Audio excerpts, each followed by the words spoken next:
देखिए, मैं बार बार कह चुका हूँ, उत्तर प्रदेश का जो चुनाव है वो जो है मुसलमानों के खून से लिखा जाएगा, मुसलमानों के ऊपर जुल्म से लिखा जाएगा, मुसलमानों के ऊपर ज़ाती से लिखा जाएगा और मुसलमानों की आवाज़ को दबा करके लिखा जाएगा। कि ना मंत्री जी का इस्तीफ़ा होगा, आप देखते रहिए, और न्यूज़ चैनल के अंदर एक नैरेटिव सेट करा जाएगा कि ये खालिस्तानी समुदाय के लोग थे, इनका जो है फ़लानी जगह से कनेक्शन था, इनका कनेक्शन दिमाग की जगह से। यही होगा और न्यूज़ को किस तरीके से जो है मोल्ड कर दिया जाएगा, लोगों की आवाज़ को फिर से खामोश कर दिया जाएगा। जिस तरीके से हाथरस के अंदर हुआ, सेम पिक्चर जो है वही रिपीट करी जाएगी। उस ज़माने संविधान को तोड़ा जा रहा है, लोगों के हितों को तोड़ा जा रहा है। आने वाले वक्त में आप देखेंगे कि हिंदुस्तान के मुस्तकबिल में ये सरकार नाज़ी जनमरी से ज़्यादा, जिस तरीके से हिटलर की सरकार थी, उससे ज़्यादा सख्त और साथी साबित होगी।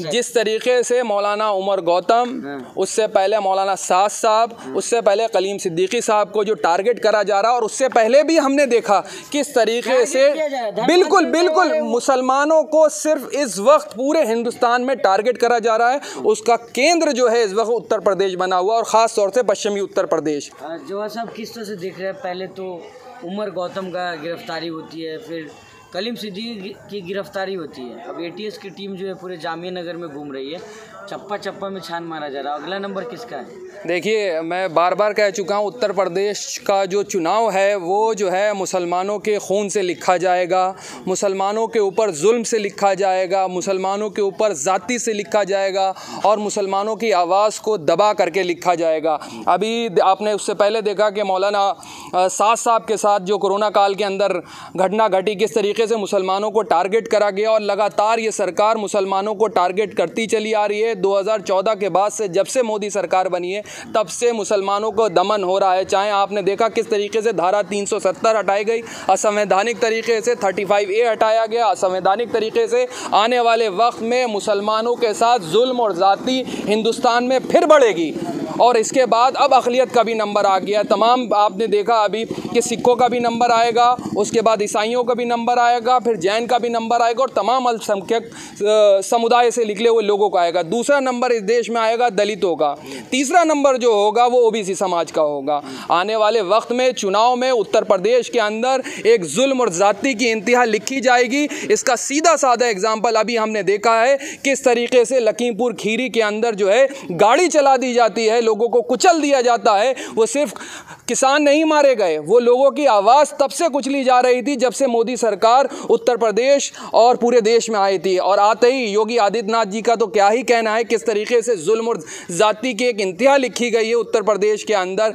कोई कानून व्यवस्था नहीं है, सिर्फ एक ही राज चल रहा है, ठोको राज, ठोको नीति चल रही है। नहीं तो लखीमपुर खीरी की बात करें तो वहाँ तो कह रहे हैं ना कि उचित कार्रवाई की जाएगी। क्या कोई कार्रवाई नहीं करी जाएगी। मैं अभी कह रहा हूँ, माननीय गृह मंत्री जी को भी संज्ञान में लेते कर रहा हूँ, प्रधानमंत्री जी को भी, उसके बाद मैं उत्तर प्रदेश के मुख्यमंत्री को भी बोल रहा हूँ कि कोई कार्रवाई नहीं होगी, ना मंत्री जी का इस्तीफ़ा होगा, आप देखते रहिए, और न्यूज़ चैनल के अंदर एक नैरेटिव सेट करा जाएगा कि ये खालिस्तानी समुदाय के लोग थे, इनका जो है फ़लानी जगह से कनेक्शन था, इनका कनेक्शन दिमाग की जगह से। यही होगा और न्यूज़ को किस तरीके से जो है मोल्ड कर दिया जाएगा, लोगों की आवाज़ को फिर से खामोश कर दिया जाएगा। जिस तरीके से हाथरस के अंदर हुआ, सेम पिक्चर जो है वही रिपीट करी जाएगी। उस ज़माने में आपने अभी पिछले साल देखा था कि चिता को आग लगा दी गई, वो आग संविधान को लगाई गई थी, और ये जो कुचले गए हैं किसान, जो किसानों की हत्या करी गई है, बिल्कुल संयोजित तरीके से वो नफ़रत का एजेंडा जो पिछले 7 साल से हिंदुस्तान के अंदर चल रहा था, उसी की हमने एक तरतीब देखी, किस तरीके जो है कुचला गया। वो संविधान है,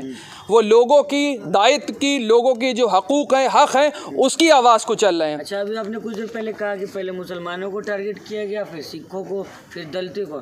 तो मोदी सरकार तो कहती है सबका साथ सबका, नहीं, गलत, झूठ बोलती है। देखिए, हमने हर तरीके की सरकारें देखी हैं, पूरी दुनिया में तमाम सरकारें देखी हैं। हमने निकम्मी सरकारें देखी हैं, हमने बिना काम करने वाली सरकारें देखी हैं, हमने बहुत भ्रष्ट भी जो है मंत्री देखे, लेकिन इतना झूठा प्रधानमंत्री आज तक किसी देश का ना हुआ है, ना आने वाले समय में होगा। जैसा सरकार के बड़े बड़े मंत्री झूठ बोलते हैं, सबसे बड़ी बात प्रधानमंत्री आकर के झूठ बोलता है। इतने कानून लेकर के आए। देखिए, GST जो है व्यापारियों की समझ में नहीं आई, सीए मुसलमानों के समझ में नहीं आया, बताया गया कि जो है देश के हितों में। उसके बाद जो आपने नोटबंदी करी वो देश की समझ में नहीं आए, क्यों करी, क्या करी। उसके बाद कृषि कानून बिल लेकर के आ रहे हैं, वो किसानों की समझ में नहीं आ रहा है। धारा 370 हटाई, कश्मीर की समझ में नहीं आ रहा है। अब आप देखिए किस तरीके से लोगों के हितों को कुचला जाएगा।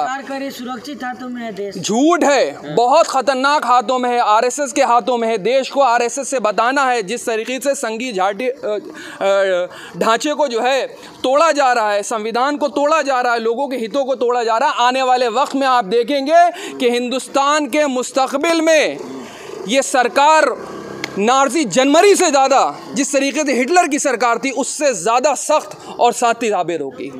ये हिटलर और मुसोलिनी के नाना और दादा की पैदाइश हैं। जिस तरीके से ये सरकार है, राष्ट्रवादी लोग हैं वो लोग, झूठे हैं। राष्ट्रवाद का मतलब ये होता है कि आप जो है किसी भी समुदाय को आकर के जो है लिंचिंग कर दें, उनकी हत्या कर दें, ये राष्ट्रवादी लोग हैं। और लोग जश्न मनाते हैं जब किसी मुसलमान का, जब किसी दलित के साथ जुल्म और ज़्यादती होती है, तो हमने देखा है कि मीडिया नैरेटिव में जो है वो जश्न मनाया जाता है। ये अलग ही प्रथा चली गई है कि मुसलमानों को मारो, दलितों को मारो, ओबीसीज़ को मारो, और जब वो इंसाफ की आवाज़ उठाएं, अपने हक़ की, हुकूक़ की आवाज़ उठाएं, तो उनके साथ जुल्म और ज़्यादती से उनको दबा दो। क्या हुआ अभी प्रशासन लेवल पर आपने देखा, लखीमपुर खीरी की घटना, ये हिंदुस्तान के इतिहास की सबसे भयानक घटनाओं में से एक है कि जिस तरीके से एक मंत्री का बेटा लोगों को कुचलता हुआ आगे निकल जाता हुआ ये बताने की कोशिश कर रहा था कि हम तो तुमको ऐसे ही कुचलेंगे, कर लो जो तुम्हें क्या करना है। देखिएगा अभी पूरी भारतीय जनता पार्टी अपने उस मंत्री को बचाने के लिए खड़ी होगी। नहीं, क्या जा रहा है ना सरकार, योगी आदित्यनाथ खुद कहें कि क्या कह रहे हैं, कार्रवाई होगी।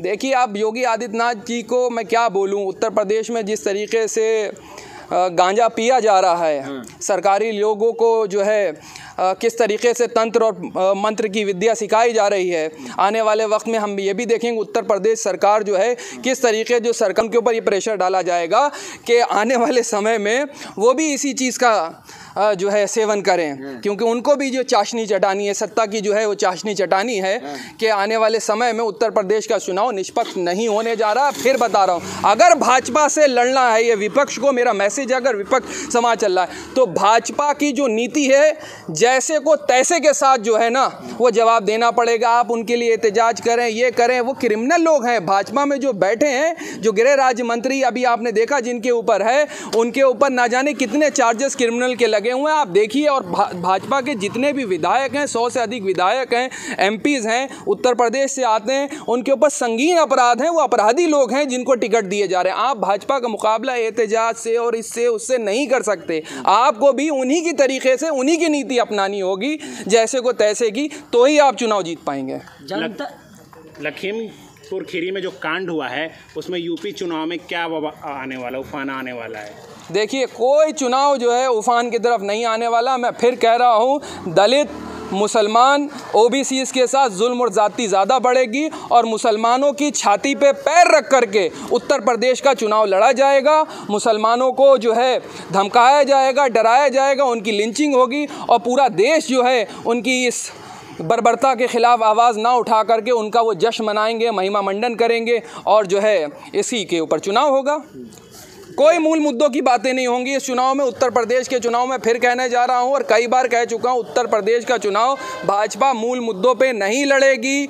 वो ना पेट्रोल और डीजल की बढ़ती कीमतों पे लड़ेगी, ना वो जो है कोरोना काल में हुए लोगों की हत्या, जिस तरीके से लोग मरे हैं, ना उस पर लड़ेगी, ना घरेलू गैस के बढ़ते दामों पर लड़ेगी। देश हित में सब बड़ा है। अरे भैया माफ़ कर दीजिए, देश हित, ऐसा देश हित जनता को नहीं चाहिए। जनता तराई माम कर रही है। विकास हुआ है, उत्तर प्रदेश गड्ढा मुक्त हो गया, मिल गया सबको, 20 करोड़ लोगों को रोज़गार मिल गया। लोग बैठे हुए हैं, आज भी किसान धरने पे बैठे हुए हैं, उनको जो है उनका गन्ना भुगतान मिल गया। उसके बाद जो है देखिए, सुन लीजिए, ये सरकार जो है, मैं फिर कह रहा हूँ, ये सरकार सिर्फ विज्ञापन के ऊपर चल रही है। दो तरीके की सरकार है। एक सरकार जो है सिर्फ विज्ञापन के ऊपर चल रही है, बड़े बड़े न्यूज़पेपर में, ऐड में, बड़े बड़े टीवी चैनल्स के ऊपर चल रही है। और ज़मीनी सच्चाई ये है कि गरीब, किसान, मजदूर, महिला सुरक्षा सुरक्षा के ऊपर सरकार फेल हो चुकी है। अभी कोरोना काल में हमने देखा किस तरीके से गंगा में लाशें बह रही थी, ये सरकार चुनाव करवा रही थी। उससे पहले पहली नहीं, सुनिए, जब पहला कोरोना काल आया अपनी, अरे सुन लीजिए, कोई फ्री वैक्सीन नहीं लग रहा है। पेट्रोल और डीजल के दाम क्यों बढ़ा दिए अगर फ्री में लग रहा है? झूठ बोलते हैं आकर के। और पहली जब कोरोना की पहली किस तरीके से सरकार ने लाभार्थी को इतना छोड़ दिया, उसके बाद महिमा मंडन करने टीवी को छोड़ दिया। झूठ, कहीं कोई खाना नहीं पहुंच रहा लोगों को बने नहीं, सिर्फ टीवी, हाँ सब टीवी के ऊपर दिख रहा है, सब न्यूज चैनल पर दिख रहा है, सब विज्ञापन के ऊपर दिख रहा है किसको खाना मिल रहा है किसको नहीं मिल रहा है। दूसरी जब कोरोना की वेव आई उसके बाद भी हमने देखा किस तरीके से जो है छोड़ दिया। मोदी जी कह रहे हैं कि एक भी इंसान भूखा नहीं मरेगा। हाँ, वो लाश, लोग तो खुद ही लाश बन करके जो है गंगा में तैर रहे थे। लोग जो है, ये भी हो सकता विपक्ष की साजिश हो कि लोगों ने कफन अपने मुंह पे डाल दिया और गंगा जी में तैरने निकल गए हो। ये तो झूठे और मक्कार लोग हैं। किस तरीके से कुत्ते लाशों को नोच नोच के खा रहे थे। हमने देखा किस तरीके से लोगों के साथ जुल्म और ज्यादती हुई। मेरे भाई रहम कर दो हिंदुस्तान के ऊपर मत। हिंदुस्तान बेइंतहा खूबसूरत मुल्क है। ये आरएसएस के लोग, ये बीजेपी के लोग हिंदुस्तान को तोड़ने की बात करते हैं, हिंदुस्तान के अंदर नफरती एजेंडा चलाने की बात करते हैं, भाई से भाई को लड़ाने की बात कर रहे हैं। लेकिन हिंदुस्तान का मुस्तकबिल सिर्फ एक ही है, वो है एक दूसरे का प्यार और मोहब्बत, जिसमें हिंदुस्तान जो है वो आगे बढ़ सकता है। आने वाली नस्लों के धर्मांतरण करवा रहे हैं उमर गौतम। देखिए, मैं आप कह रहे हैं मोहब्बत का देश है। जिस तरीके से मौलाना उमर गौतम, उससे पहले मौलाना साद साहब, उससे पहले कलीम सिद्दीकी साहब को जो टारगेट करा जा रहा है, और उससे पहले भी हमने देखा किस तरीके से बिल्कुल मुसलमानों को सिर्फ इस वक्त पूरे हिंदुस्तान में टारगेट करा जा रहा है। उसका केंद्र जो है इस वक्त उत्तर प्रदेश बना हुआ, और ख़ास तौर से पश्चिमी उत्तर प्रदेश। जिस तरीके से मुसलमान, कफील खान के केस में क्या हुआ, कफील खान को इसलिए टारगेट करा गया कि वो मुसलमान थे। उससे पहले अभी देखिएगा IAS ऑफिसर को टारगेट करा जा रहा था कि वो धर्मांतर फैला रहे थे। उनका कसूर इतना था कि मुसलमान थे। इस देश में मुसलमानों के साथ जो जुल्म और ज़्यादती हो रही है वो मुझे नहीं लगता कि कहीं और हो रही है, और ख़ास तौर से सबसे ज़्यादा उत्तर प्रदेश में हो रही है। बस दुआ करिए ऊपर वाले से कि हिंदुस्तान के मुस्तकबिल को ऊपर वाला बचा ले। अदरवाइज मुझे नहीं लगता कि हिंदुस्तान में जो है न्याय होगी। बेबाकी से अपनी बात रखते हैं, आखिरी सवाल होगा, भाजपा ने आपकी नज़र में कोई अच्छा काम नहीं किया है क्या? अगर मेरे सच्ची पूछें, जुल्म और ज़्यादती मुसलमानों के साथ, दलितों के साथ, OBCs के साथ सबसे ज़्यादा बढ़ी है।